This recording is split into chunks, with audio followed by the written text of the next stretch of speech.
May 31 ng taong 2002 nang maganap ang hindi malilimutang eksena sa Pilipinas at ito ay matapos mapanood ng live sa TV ang pang-hostage sa isang 4 na taong gulang na si Dexter Balala ng isang desperadong lalaki sa loob mismo ng Philtranco Bus Terminal sa Pasay. Marami kasi ang nagalit sa mga pulis na rumisponde sapagkat sa halip kasi na may ligtas nila ang bata sa kamay ng hostage taker ay tila isa pa umano sila sa mga naging dahilan para tuluyang mabawian ng buhay ang bata. Alam nyo ba kung bakit? Bukod kasi sa mga natamong sakak ay 5 bala pa na galing mismo sa baril ng mga pulis ang tumama sa bata at ang masaklap ay ang isang tama nito ay tumugos sa kanyang dibdib na siyang agaran nitong ikinamatay.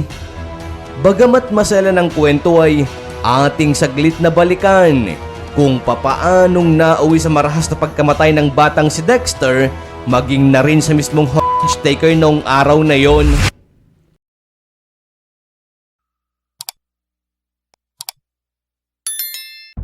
Marami ang tumutok sa TV nang ma-broadcast ng live ang kasalukuyang pang-hostage sa 4 na taong gulang na si Dexter Balala sa loob ng terminal ng Philtranco Bus Station sa Pasay.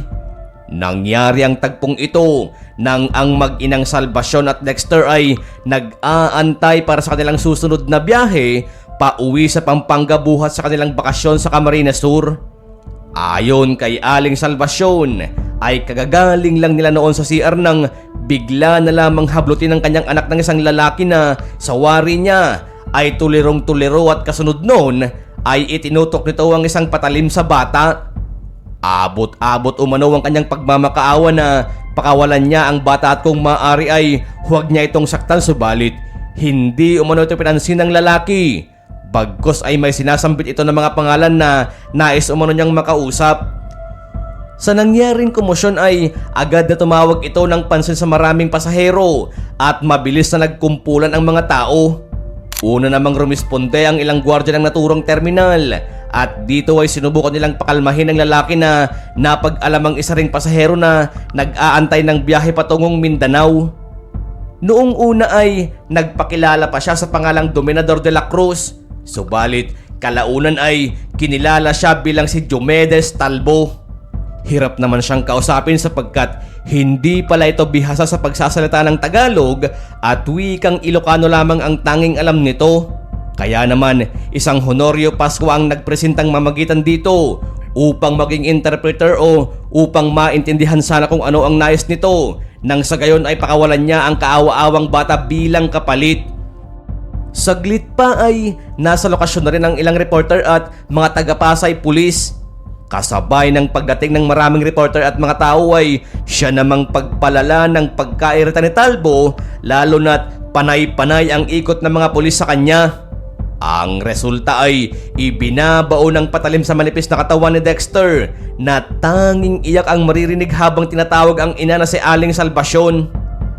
Sa kalagitnaan ng negosasyon ay patuloy na sinasabi ni Diomedes Talbo na gusto nitong makausap ang ilang mga tao kasama na rin ang dating DENR Secretary na si Heherson Alvarez at isang nagngangalang Lito Ariola. Sinubukan rin ng isang TV journalist na si Micael Fahatin na sumali sa negosasyon upang kausapin ang suspect, subalit hindi pa rin naging malinaw kung ano talaga ang nais ni Talbo. Sa katagalan, dahil wala ang mga taong hinahanap niya ay mas lalong naging marahas si Talbo kay Dexter. Sunod-sunod na ibinabaw ng hawak na patalim sa bata, kaya naman nang malabo na ang pagkakataon na mabawi pa ang buhay ng bata ay nagsimula ng magpaputok ng sunod-sunod ang mga pulis kay Talbo. Kasabay nito ay ang live coverage sa National TV ang nangyayari at napapanood ng maraming Pilipino. Karamihan sa mga anggulong nakuha ay ang marahas at patuloy na pagpapaputok kahit na humandosay na ang suspect at ang batang si Dexter. Marami ang nagalit, bumatikos at nadismaya sa ginawang pagresponde ng mga otoridad. Ayon sa mga taong aktual na napapanood ang eksena ay marami umunong pagkakataon na pwede sanang mahuli ang suspect. Mga pagkakataon na pareho sanang nailigtas ang dalawa, subalit nagkulang sila sa aksyon upang hawakan ang sitwasyon. Sa ginawang autopsy ay lumalabas na umabot sa 13 mga sak ang natamo ng batang si Dexter mula kay Talbo at 5 tama pa ng bala ng baril mula sa mga pulis. Ang nakakalungkot ay isa sa mga tamang ito ay tumagos sa kanyang dibdib na siyang naging dahilan ng kanyang agarang pagkamatay. Ang resulta ng madugong insidente ay sa pilitang pinagbitiw sa pwesto si Pasay Police Chief Eduardo de la Serna at pinatalsik din sa pwesto ang 7 pang mga pulis na siyang rumisponde sa nangyaring insidente. Damay din ang 21 pang mga pulis na nakaduty noong araw na yon. Nakita ni Manila Police Chief Deputy Director General Edgardo Aglipay ang lapses ng mga pulis na rumisponde. Ito ay ang hindi paglagay ng kordon sa crime scene at walang nangunang opisyal o ground commander at higit sa lahat ay walang tumayong lehitimo o talagang well-trained na negosyador. Kadalasan kasi sa mga ganitong kritikal na pangyayari ay mahalaga ang nagiging papel ng isang negosyador. Isang taong nag-aral at eksperto sa human behavior at kayang balansehin ang utak ng isang tao kung ano ang pwedeng gawin sa ikabubuti ng parehong panig. Subalit sa sitwasyon ni Talbo at Dexter ay wala ni isa ang dumating. Sa parteng ito ay nagkulang sa tamang pag-assist sa senaryo ang mga otoridad. Dahil dyan ay kinasuhan sila ng 2 counts of gross negligence resulting in homicide. Sa ikatlong pagdinig ng kaso ay nag-submit ng affidavit of desistance ang mag-asawang Balala at ayon sa kanila ay hindi na maibabalik pa ang buhay ni Dexter. Hindi naman umano kagustuhan ng mga pulis ang nangyari pero ganun pa man ay ang 7 sa 21 mga pulis ay napatunayang guilty pa rin sa gross misconduct. Napatunayan ding guilty si De La Serna sa serious neglect of duty kasama dito ang police radio operator na on duty noong araw na yon na si PO2 Joseph Gabe dahil nagkulang siya sa parte na iradyo ang kasalukuyang nangyayaring hostage taking.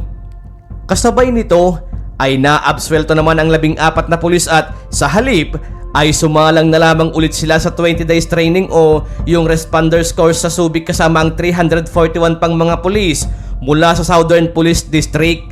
Nang makaharap ng mag-asawang Balala ang ina ni Talbo na si Aling Rosita ay ipinaliwanag niya ang kinaharap na problema ni Talbo. Aniya nung mangyari umano ang krimen ay maaring dala ng anak nito na si Diomedes Talbo ang labis na pag-aalala sa kanyang natanggap na liham galing sa 2 anak nito na babae. Ayon umano sa liham ay sinasabi ng mga bata na inaabuso o nakararanas sila ng hindi maganda sa kanilang stepfather.